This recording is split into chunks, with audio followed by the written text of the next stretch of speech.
Hey everybody, welcome to the show, Board Game Reviews. This week we're looking at Nemo's War. Nemo's War is a solo or a cooperative game for up to 4 players where players are going to take on the role of Captain Nemo and the Nautilus in their journey in 20,000 leagues underneath the sea for one grand year where they're going for exploration, science, anti-imperialism, or war as they try to bring their exploration and their journey with 3 willing guests and 3 pretty unwilling guests as they journey across the seas and have grand adventures, grand explorations, and their eventual goal to become as prolific in their eventual motive as they can possibly be. It's not all just about survival though in Nemo's War, because it's about surviving through an entire adventure deck and doing enough to be remembered throughout history, because your score at the end of the game is going to judge whether you get a good ending or if you get one of the bad endings. And there's many ways to get bad endings, and you have to get through the entire adventure deck just to get any ending at all, because there's so many different ways you can fail in this game. Whether Nemo himself is finally broken and suffers eventual defeat, your entire crew happens to be killed off, or even the Nautilus itself sinks to the bottom of the ocean. As you're working and sailing across all these seas, different things can happen, and many ships are going to be added to the board every single round. These ships are going to be ships that can come on the board, whether they just be regular ships. You may end up encountering warships, and all these things will get more and more powerful as time goes on, because as time goes on, your notoriety is going to go up. As your notoriety goes up, more power ships are going to come out on the board.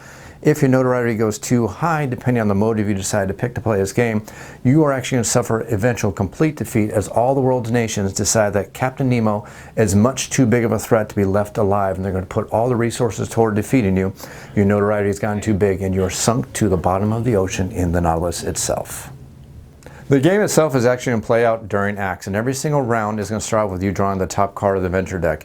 You're going to go through this adventure deck working through Act 1, Act 2, Act 3, one great grand disaster, and then finally you're going to get your final ending of the game, which you must survive to get through, and again getting that good ending, or at least hoping to score well enough to get a somewhat decent ending to make it worth your time to go through this great grand adventure. On every single turn as you're playing through this game though, you're going to get different kinds of adventures. There are going to be adventures such as tests. You must succeed in this test, and it's going to go towards your eventual score, whether it's going to be a pass or a fail. You may get tests that are going to be cards that you have to instantly play. They're going to continue to tell the story of this grand adventure of 20,000 leagues beneath the sea. Or you may even get adventure cards that you're going to keep, and these cards are going to give you different bonuses and penalties, and they're going to tempt you to whether you want to use these cards or not, because some of these cards are going to say, if you can keep this card all the way through the entire game, you're going to get a bonus at the end of the game. But the card's going to give you a nice tempting reward, such as, hey, if you discard this card right now, you can fix your hull. If you discard this card right now, you can help Nemo from becoming too broken so he can continue his journey. So it's going to be a nice balancing act as you can decide if you want to keep these cards or if you want to burn these cards for the benefits and the hope that you can make it through this entire journey. Along the way, after you go through your adventure, you're going to figure out how many actions you're going to get based on the roll of the dice. And this roll of dice is also going to judge where more of these ships are going to come out on this board. Don't forget, if this board gets completely filled up with ships, you are going to suffer an imperialistic defeat, and it doesn't matter how many points, how well you've done, how well you keep Nemo, your crew, or your hull alive. Once the sea lanes get completely filled up, you've lost the game, and again, it's another way you can lose the game. As you figure out how many actions you have and how many ships are going to be put on the board, you're going to get a turn where you get to take as many actions based on the roll of the dice. Now, it's not just as simple as rolling the dice to see how many actions you get every single turn, because you're going to get the difference between the roll of the dice. That's going to judge how many actions you're going to get. But there's more complexities involved in the game than just that. And I will cover that when I do my tutorial video, but this is just a quick overview of the game. Once you go to the action phase, you get many different actions you can perform on your turn. All the actions are listed over here. You can go searching for treasures. You can go out there and search these oceans and start defeating some of these ships, preventing them from overwhelming the ocean lanes. You can work on fixing your crew. You can work on fixing your hull. And sometimes you can even work on Nemo himself, help improving him. Or you can go out there and sink all these ships, working towards victory points, work on increasing your hull, adding different abilities to your ship, making the Nautilus more powerful, and it's an eventual goal to go through this grand journey across all these oceans. The kind of journey you're going to take is just as important as the journey itself, because at the start of the game, you're going to pick a motive, and the motive is going to judge how you're going to gain your victory points. For example, a motive of exploration is not going to give you a lot of victory points if you sink ships, but if you happen to go for full-on war, sinking ships can give you lots of extra victory points. That's going to judge basically how you play the game. But you have to be very, very careful, because a lot of your action in this game can affect your notoriety, and it doesn't matter what motive you pick, your notoriety, if it gets way too far up on the track, you're going to lose instantly as the world's nations work together to sink the Nautilus. And the amount of notoriety you can get is based on whatever motive you happen to pick.